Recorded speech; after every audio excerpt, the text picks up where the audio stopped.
The first and very important thing is Africa is an enormous place. There's over 15 different stock exchanges. We've identified over 200 companies that are investable. These are companies that are at least 100 million in size. They have a relatively good free float, and they are reasonably liquid. Certainly, they're not at the same liquidity as some other developed markets, but there's not that many players either. So certainly, we think that there's enough opportunity out there. There are also new exchanges. There's new sectors opening up. Take the telco sector, which is has been around for 5 years.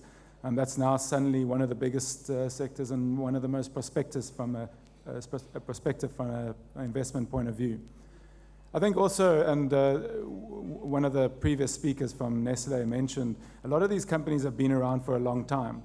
They're focused on what they do. They're very cash generative, and they've been established. They in many places are operating in virtual monopoly states. Their margins and return on invested capital is significantly higher than other places in the world. And the great thing from an investment point of view is that these companies are trading at 20 to 30% discounts to their emerging market peers.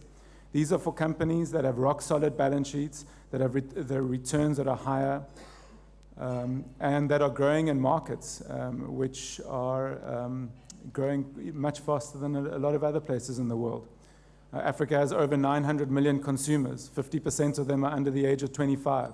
They're urbanizing, they're growing, and the middle class in Africa is growing by an order of magnitude.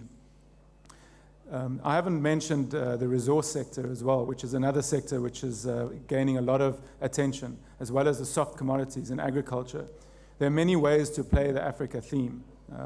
And certainly, we have been around for a long time, and this fund, and this is all credit to my boss and the previous management at EMM, have generated a phenomenal return out of these markets. This is because these markets are under-invested. They're missed by large international portfolio investors. And I think the opportunities are there for those that are willing to go there, to find the value, to do the hard work, and to go to where other places are afraid, or other people are afraid to go. We are certainly very optimistic about the future of Africa, and particularly from an investment point of view. We've been around for a long time, and we plan to stick around for a long time as well.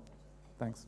What do your investor base think about currency risk? Do they accept it as part of the investment, or do they force you to manage it or hedge it somehow? Thanks. We don't. It's too expensive at this stage.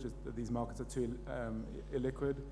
And importantly, I think a lot of the very strong quality companies in Africa have the ability to push pricing, or they have pricing power. So over long term, they do generate very good returns in dollar terms. So I think with portfolio diversification and choosing the right companies, you have a natural hedge. Doing business in Africa. You can't afford to be without Africa Investor.